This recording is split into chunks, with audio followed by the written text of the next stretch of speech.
Ilono, ngayon ang pag-usapan natin is tungkol sa kasalanan na nagawa ng isang tao dahil din sa itinatanim na galit niya sa isang tao at natatanim din doon sa puso ng bawat tao sa kanyang kapwa. Ganito kasi i-explain ko. No? Dito kasi sa Lucas chapter 17, sinasabi dito na ang mga bagay na dahilan na magkakasala ang bawat tao sa mundong ito ay darating talaga. Pero kawawa ang isang tao na sa pamamagitan niya nagkakasala ang kanyang kapwa. No? Mag-ingat po tayo sa mga ganito kasi marami po talagang mga tao gumagawa sa mga ganito. No? Lalo na ngayon sa mga politika. No? Mainit yung politika ngayon, lalo na ngayon dito. Maraming mga tao na may matinding galit sa mga ganito, ganyan. Tapos nagpo-post sila ng mga ganito, ng mga masasama, ng mga laban doon sa kanila. Pinupost nila upang yung mga tao magkakaroon din ng hatred sa kanilang mga puso sa pamamagitan ng nababasa nila sa mga post. No? So sa ganung paraan, na yung mga magbabasa sa kanilang mga post ay nagkakasala dahil sa pinupost ng isang tao, dahil sa galit niya doon sa kabila. At lahat na sila ay nagiging isa. Mag-ingat po tayo sa mga ganito. Ito yung sinasabi dito sa Lucas chapter 17 verse 1, no? Lahat ng bagay sa mundong ito na siyang dahilan na magkakasala ang kapwa niya ay darating. Pero kawawa ang isang tao na sa pamamagitan niya nagkakasala ang isang kapwa o ang kanyang kapwa. So mag-iingat po tayo kasi marami po talaga tayong kababayan o mga kapatid o kahit sino kaibigan na gumagawa nito. Hindi lang sa mga taong unbeliever, kahit sa mga taong Kristiyano. No? Maraming mga bagay dito sa mundong ito na siyang dahilan din, na siyang nagliligaw sa bawat tao. Nalilinlang ang bawat tao. Sumusunod sa mga maling landas. So mag-ingat po tayo sa mga bagay nito. Lagi niyong tatandaan na ang salita ng Panginoon ay para talaga yung maso. Maso yan, nawawasak sa mga tao na patuloy na gumagawa ng kasalanan. Patuloy na lalayo sa Panginoon. Pero ito ay buhay para sa mga taong sumusunod sa ating Panginoon. Ikinatuwa ng bawat tao na sumusunod sa ating Panginoon yung mga salita ng ating Diyos. Pero ang mga salita ng ating Panginoon para sa mga tao naliligaw ng landas, ito ay baliwala sa kanila at kinakagalit pa nila ito. Kasi nga, paano? Yung bawat puso nila ay nababalutan na ng puot at galit or hatred. Lagi niyong tatandaan ang sinasabi dito ng ating kasulatan. Kung hindi ka magpapatawad sa kasalanan ng iba, huwag kang mag-expect na mapapatawad ka rin ng ating Panginoon. No? Paano mo masasabi na minamahal mo ang ating Panginoong Jesucristo o ang ating Diyos na hindi mo nakikita? Kung ang iyong kapwa ay nakikita mo, kung ang iyong kapwa na nakikita mo ay hindi mo minamahal, paano mo masasabi na minamahal mo ang Panginoon? Kung ang iyong kapwa ay hindi mo minamahal na yan ay nakikita mo, yung Panginoon hindi mo talaga magagawa yan. Hindi mo talaga magagawa yan. Kaya sa ganitong paraan, sinasabi dito para tayong mga baso o mga plato na malinis tingnan sa labas, marumi sa loob. Para tayong mga simenteryo na pinapaganda, nakapintura ng puti, pinapaganda talaga ng todo. May mga ganito, pinapaganda talaga lahat ng tao na mamangha sa kagandahan nito.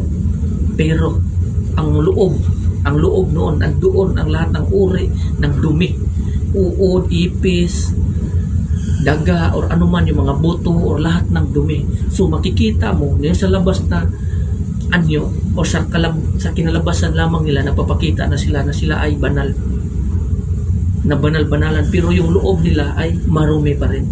So walang pagkakaiba sa isang sementeryo or pansyon ng sementeryo. So mag-ingat po tayo kasi marami po talagang mga taong gumagawa nito. No? Kailangan po talaga na magpapatawad tayo sa mga taong nagkakasala sa atin. Kahit pa anong mangyari, lagi mong tatandaan kung sa billions na yung nagawang kasalanan, halimbawa nakapatay ang isang tao, kung hihingi siya ng kapatawaran sa Panginoon at babalik siya ng bukal sa kalooban, mapapatawad pa nga siya. how much more, di ba? Lagi niyong tatandaan yung kriminal o magnanakaw na kasama ni Kristo na ipinako sa krus. Siya ay deserve talaga sa kanya yung kamatayan no, na nangyayari sa kanya no, na ipako sa krus dahil nga sa laki ng kanyang kasalanan. Murderer siya or magnanakaw. Murderer at magnanakaw. Pero lagi mong tatandaan, kahit sa laki ng kasalanan niya, di ba? Kinilala lang niya ang ating Panginoong si Kristo. Never siya nagpapabautismo, never siya pumasok sa mga simbahan. Anong sinabi lamang niya? Hindi nga niya sinabi, Panginoong si Kristo, patawarin mo ako. Hindi niya sinabi. Yung sinabi niya na huling salita niya lamang, Panginoong Jesus, alalahanin mo ako kung ikaw ay maghahari na. So sa daling paraan, naliligtas siya noong sinabi ng ating Panginoong si Kristo, sinasabi ko sa iyo, sa oras na ito, mula sa oras na ito, kasama na kita sa paraiso. O lagi niyong tatandaan, kahit gaano kalaki ng kasalanan ng isang tao, pinapatawad siya ng Panginoon. Kung hindi ka marunong magpatawad sa mga taong nagkakasala sa iyo, paano ka mapapatawad ng Panginoon? Maraming mga tao na naliligaw ng mga ganyan sa mga isip nila. Patuloy na pumapasok sa simbahan, nagdarasal, sumasamba, pero bigo sa pagpapatawad sa kasalanan ng iba. Lagi niyo pong tatandaan yan. Do not expect forgiveness from God kung hindi mo kayang magpapatawad sa kapwa mo.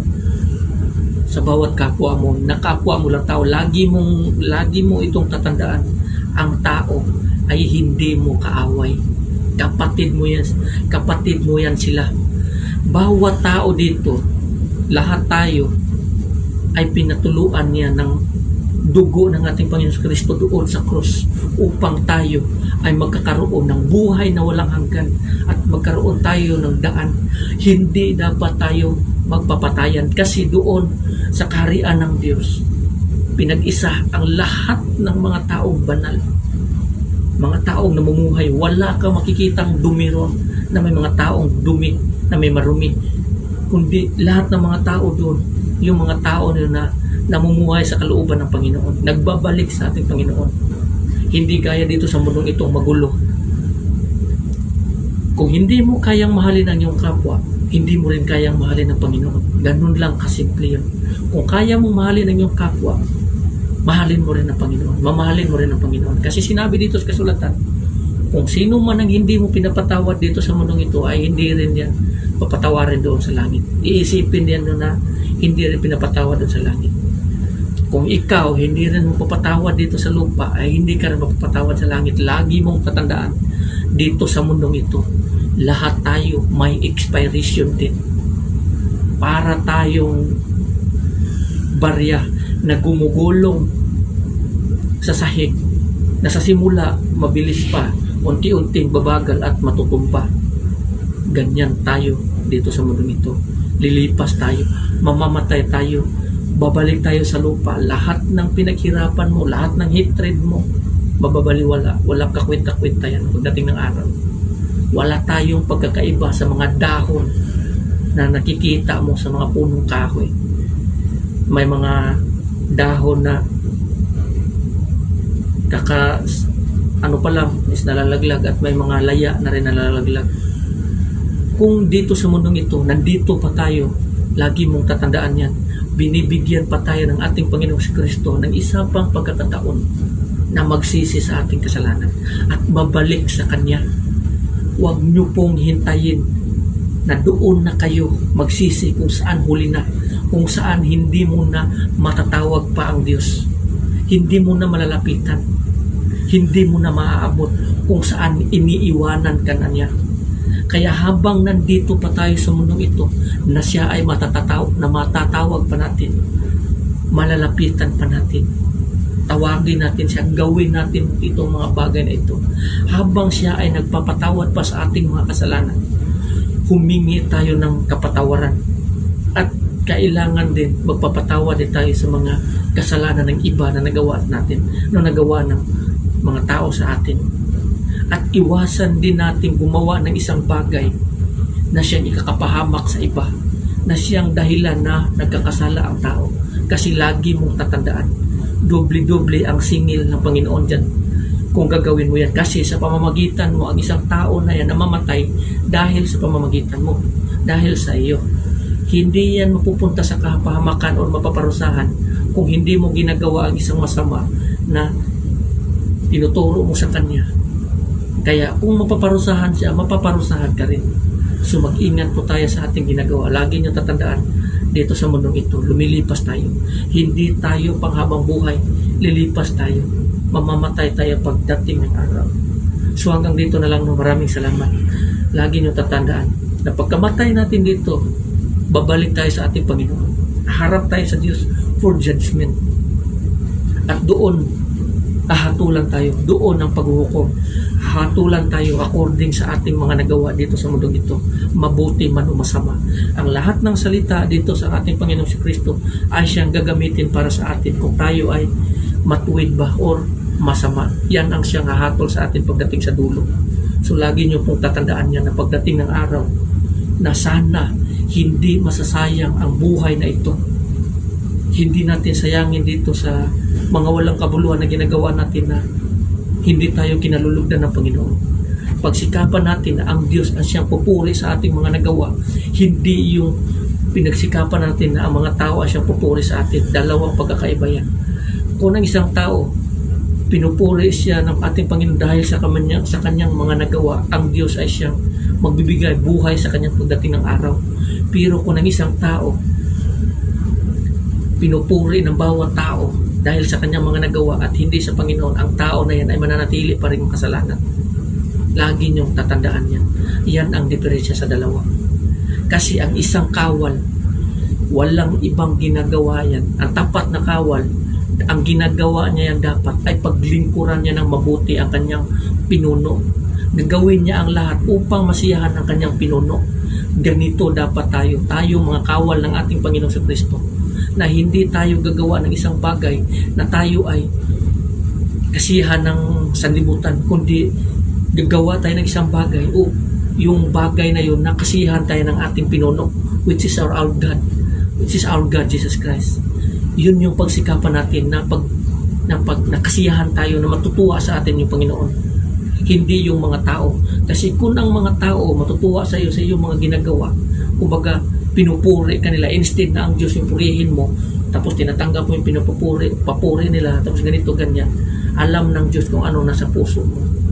Kung ano man yung mga bagay na iniisip mo na pinakamahalaga at importante, wala talagang kakwenta-kwenta yan sa paningin ng ating Panginoon. Kaya mag-iingat po tayo. Kasi sinabi dito sa Lucas, no, sa chapter 6 tayo, no, na kawawa ang isang tao sa tuwing pinupuri siya ng bawat tao. No, kawawa ka kung pinupuri ka ng bawat tao, ng mga tao. No, so hanggang dito na lang, no. Maraming salamat and God bless you.